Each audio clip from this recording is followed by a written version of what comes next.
by new technologies. Now, there is actually a way of thinking about this, and we can look at an example of this kind of S-curve to S-curve type of approach from history, because there were a good learning really from history, because one S-curve here, which is particularly important, was, of course, the move to electricity. And this is Thomas Edison. And Thomas Edison invented electricity generation. So he built the first power station in Lower Manhattan in New York, this was. And for the first time, factories that were positioned around that power station could have electricity as their source of power. Now, you might think that factory owners would be all over this. They'd be really, really keen to actually build electric capability into manufacturing. But in fact, it took 30 years for factory owners to want to electrify manufacturing. And there's a really good learning here for what can happen as we're moving from one S-curve to the next S-curve. Now, prior to electricity, factories had actually been powered by steam. So you had a big steam engine at the center of the factory, and lots of belts and shafts and things come off that central power source to power the individual workstations. The whole factory was actually designed around the big steam engine. So when they introduced electricity, of course, they did the logical thing, which was to take out the big steam engine from the center of the factory and replace it with a big electric motor. But the fact is, you hadn't really changed very much at all. You still had all of these belts and shafts, and the factory owners didn't really see any productivity benefits, so therefore they weren't interested in electricity. It took them 30 years to learn the lesson that what you could actually do with electricity was, rather than having one big electric motor at the center of the factory, you could actually have hundreds of little electric motors, one at every individual workstation. And that meant, of course, that you could do this, mass production. It meant you could redesign the entire factory. This time around, the flow of materials, not the flow of power. It meant you could specialize and get good at one thing on the production line, so it changed how people worked. And I think this is a really good parallel for AI, because actually the risk here is that we look at the new through the lens of the old. We look at the new through the lens of the old. That's what happened here with steam and electricity. And the risk is that we do the same with AI, that we actually digitize processes that are actually not good processes, or we apply AI to a process to make it more efficient, even though actually the opportunity is a bit bigger. We can redesign and reinvent processes. And so we can actually think bigger to really fundamentally change and use AI as the kind of source of being able to do that. So the answer really here is to think about these two things.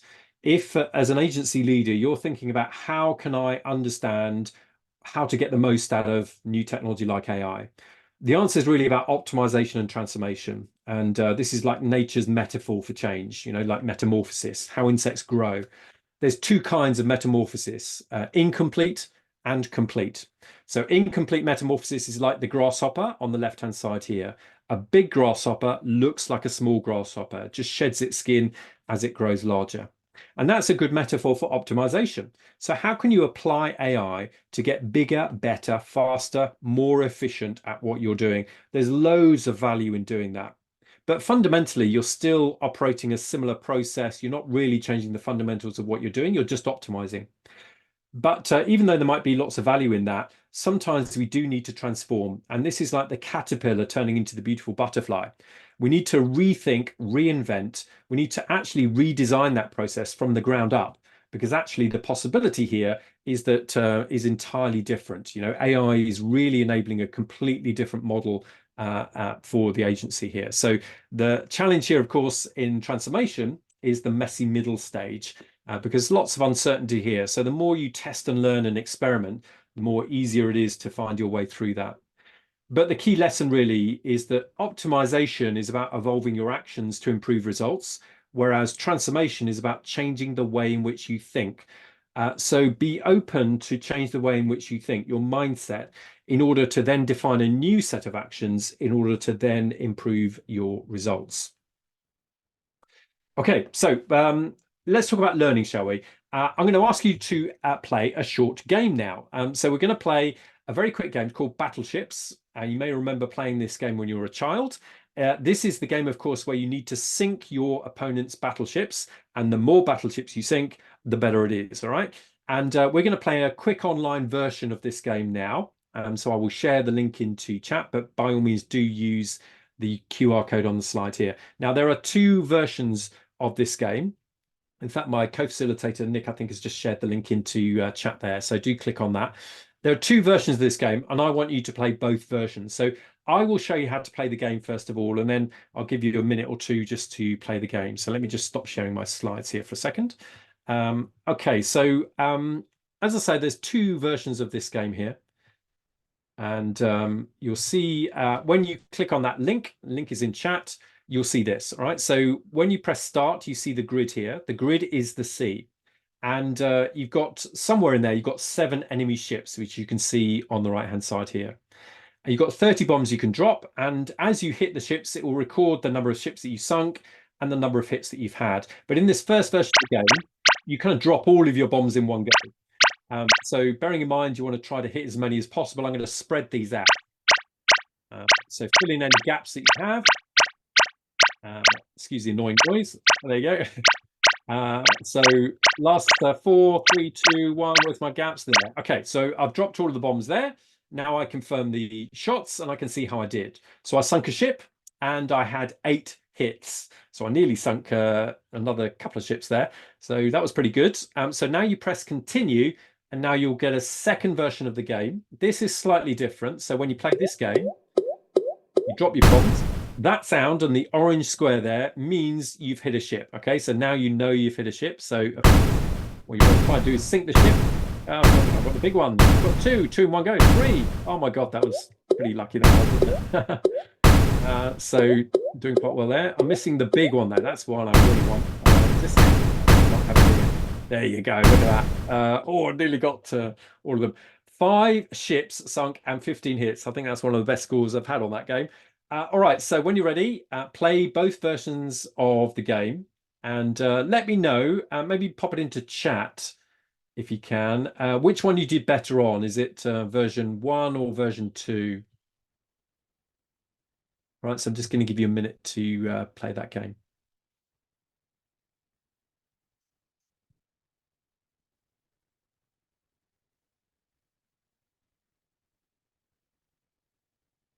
So when you've played both versions, if you use the Q&A feature, to just pop in which one was better for you. Just put the first or second, which one was better for you?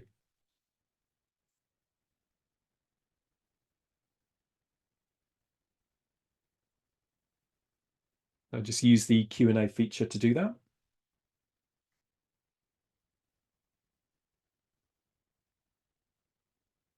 First one's in. Let me know if you beat my score, by the way. Okay, I'm just going to give it another minute or two. All right, so Emily first, anonymous second, another anonymous second, but only by 1 hit. So exactly the same results for both. Thank you, anonymous, for that. Kate did better on instant feedback. Going to wait for a few more to come in. Please do put your answers in there.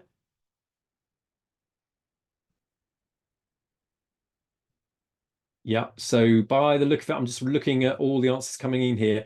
It looks like the majority of people have actually done better on the second version of the game. Isn't that interesting? So everyone, I think so far, apart from Emily, did better on the first. So well done, Emily, there.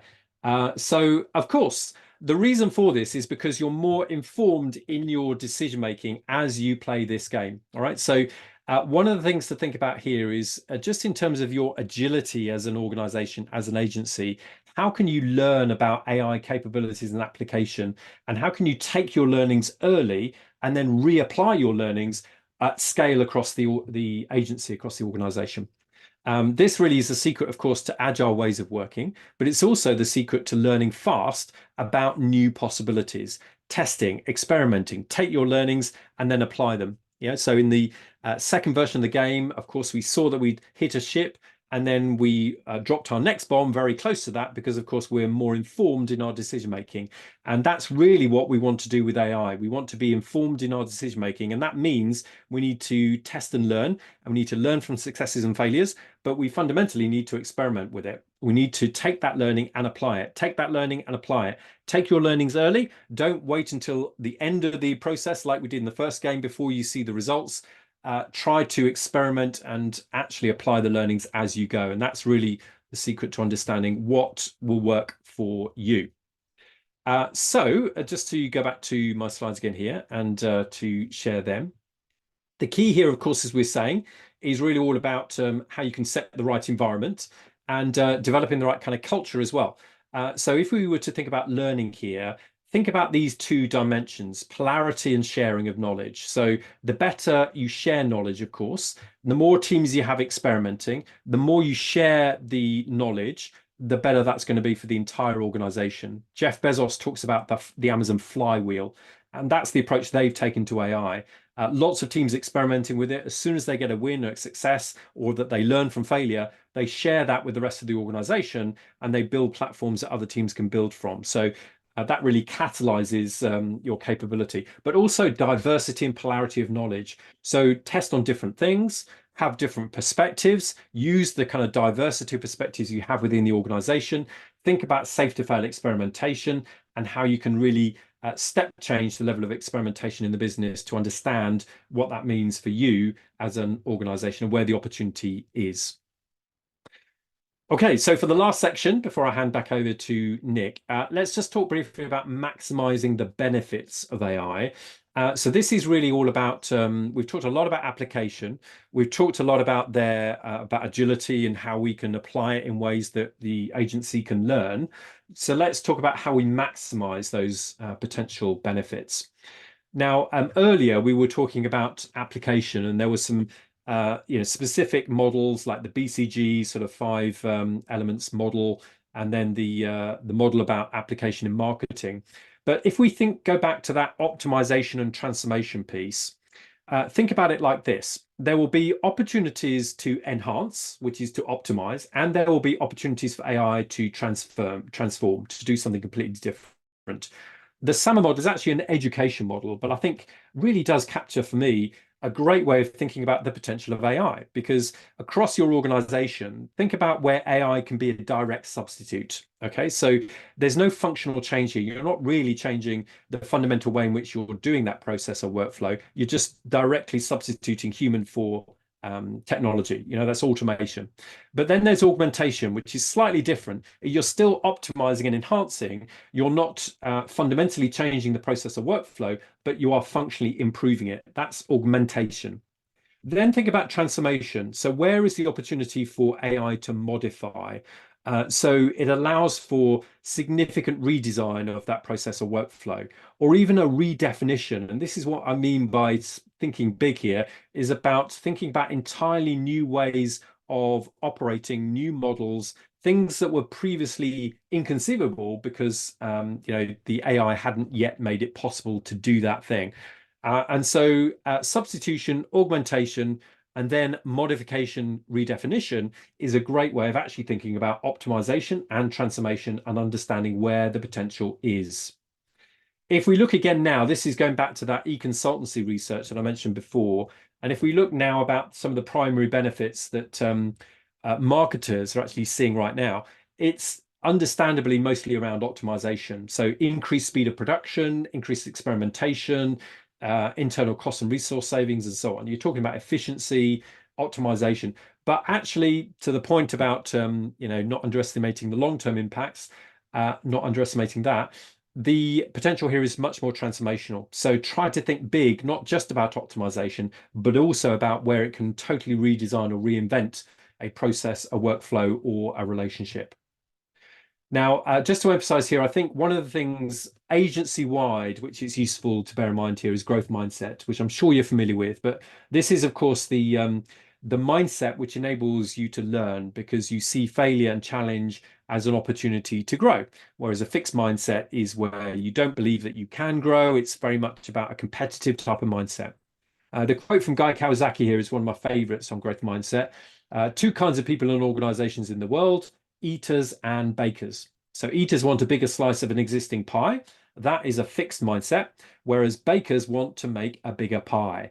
That is a growth mindset. So be a pie baker, work with pie bakers, recruit pie bakers, because this is the kind of mindset which will really work in a world driven by AI. And if you look at some of the differences here, it's going to be really important as we're learning about the capabilities amongst AI that we actually do take a growth mindset approach to things like challenge, to feedback, to effort, even how we see our strengths and our weaknesses, and also to how we see success. So growth mindset is very much about learning. Fixed mindset will hold you back. So look out for that across your agency. And I'm just going to finish off with a last couple of thoughts here. One is from Steve Jobs. So this, I think, is a brilliant way of thinking about how AI can augment and how it can support and make the job, the human input here, better. And so this was Steve Jobs talking back in 1980 about Apple and Apple's approach to computing. But I think the parallels here with AI are uncanny. So this is Steve Jobs talking about their approach at Apple. The best analogy I've ever heard is Scientific American, I think it was, did a study in the early 70s on the efficiency of locomotion. And what they did was for all different species of things on the planet, birds and cats and dogs and fish and man, and goats and stuff, they measured how much energy does it take for a goat to get from here to there, right? Kilocalories per kilometer or something, I don't know what they measured it. And they ranked them, they published a list, and the condor won. The condor took the least amount of energy to get from here to there. And man didn't do so well, came in with a rather unimpressive showing about a third of the way down the list. But fortunately, someone at Scientific American was insightful enough to test man with a bicycle. And man with a bicycle won, twice as good as the condor, all the way off the list. And what it showed was that man as a tool maker has the ability to make a tool to amplify an inherent ability that he has. And that's exactly what we're doing here. It's exactly what we're doing here. That's a wonderful way, I think, of capturing what AI is all about. Man as a tool maker has the inherent ability to create tools to amplify his or her capability. That is, I think, ultimately what we're really trying to do with AI here. And I think a great sort of watchword for how it can benefit, of course, agents. The best. Okay, so on that note, I'm just going to hand back over to Nick to talk a bit about Edify's agency programs, and then happy to take any questions you might have, of course. Yeah, brilliant. Thank you so much, Neil. And definitely use that Q&A function if you want to ask some questions in there. We've got about 10 minutes or so. I did just want to take a moment to talk a little bit about some of the work that we're doing at Edify.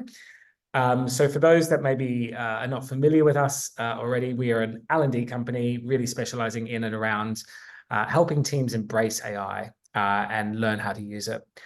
One of the things that sets us apart from others, so maybe jump forward a slide, is that we really, as a training agency, have tried to place ourselves at the center of kind of 5 pillars of what we call AI transformation.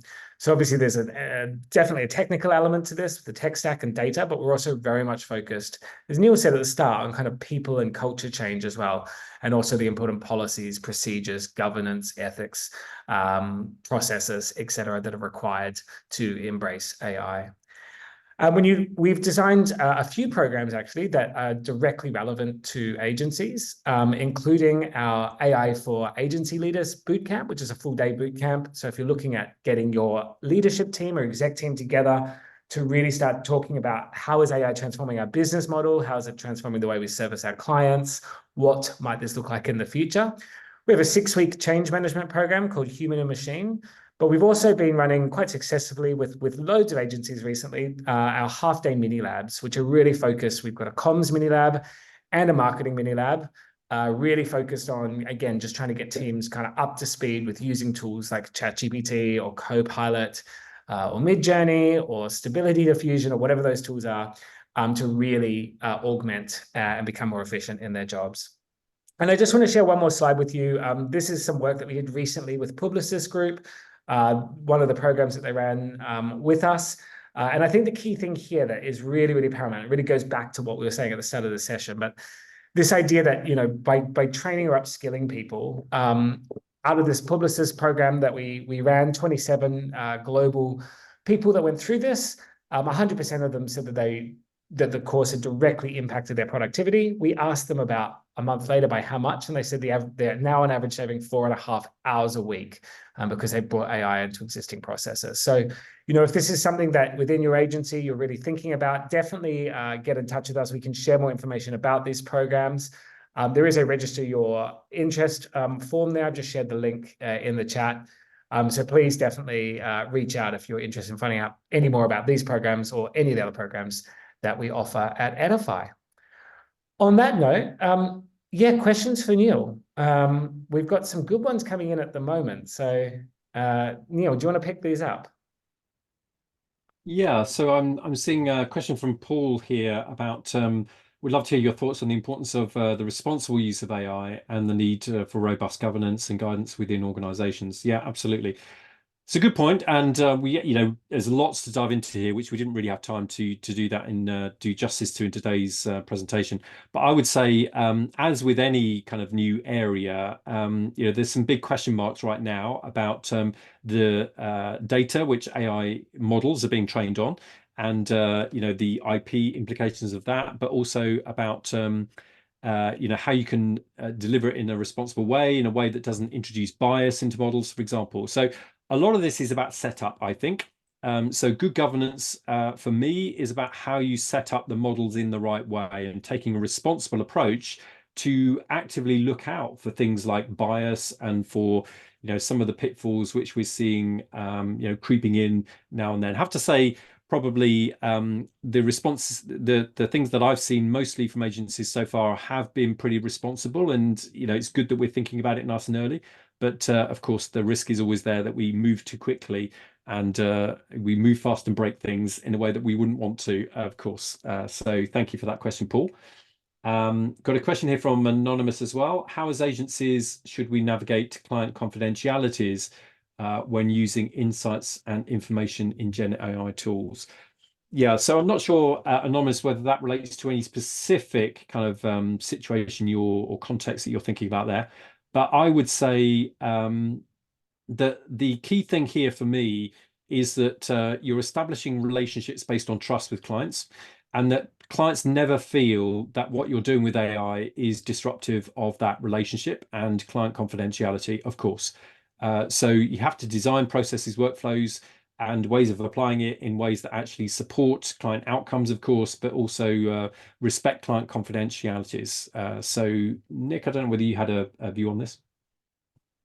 No, I think obviously one of the things that we are discovering quite quickly with AI is that first-party data is becoming a kind of a strategic moat, and really working with clients to, what first-party data you have access to, but also how to set those up for use with AI tools, I think is a good conversation to be having, whilst also considering some of those protocols around governance as per the first question. In fact, our AI for Leaders Bootcamp has a whole section in it, which is upstream governance versus permissionless innovation, which is often a really good discussion in groups about where to actually, where does governance maybe get in the way of innovation happening, but where is it actually necessary? So, good question. If it helps at all, and by the way, we have got another few minutes just for any final questions. So if you want to pop a question into Q&A, please do. If it helps at all, one framework which I come back to again and again in that regard is the DIKW pyramid, which is data, information, knowledge, and wisdom. And it's basically the idea that data is the foundation, but you need a good foundation, right? So with AI, of course, that relates to the kinds of data that you're training the models on, the kinds of data or the kind of models which the team is using, of course.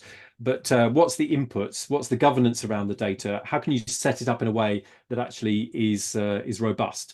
That's the foundation. Then you have information, which is about how you structure and organize that data. And that, of course, is how you're able to perhaps segment the data, train the data, but also to recognize the patterns and use perhaps AI to understand what those patterns are or to identify those patterns in unstructured data. So you're creating information from data, which is more useful.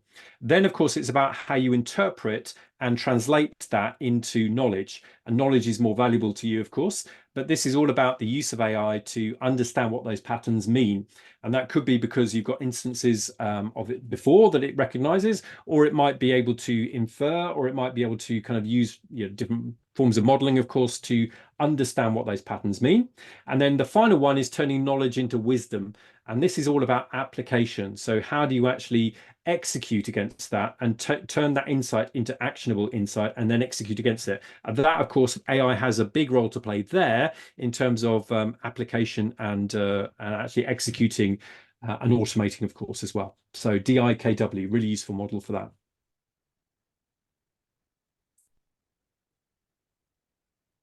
Brilliant. Thanks for the nice positive feedback there. Thanks, Emily.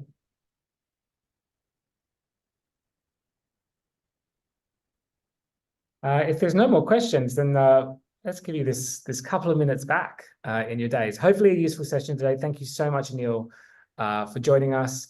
Once again, if you are interested in finding out more about our programs, or you want to have a conversation around AI, where you're at as an agency, we have some really useful tools and resources that can help you kind of benchmark and audit and to foster some of those important conversations. So please don't hesitate to reach out and get in touch.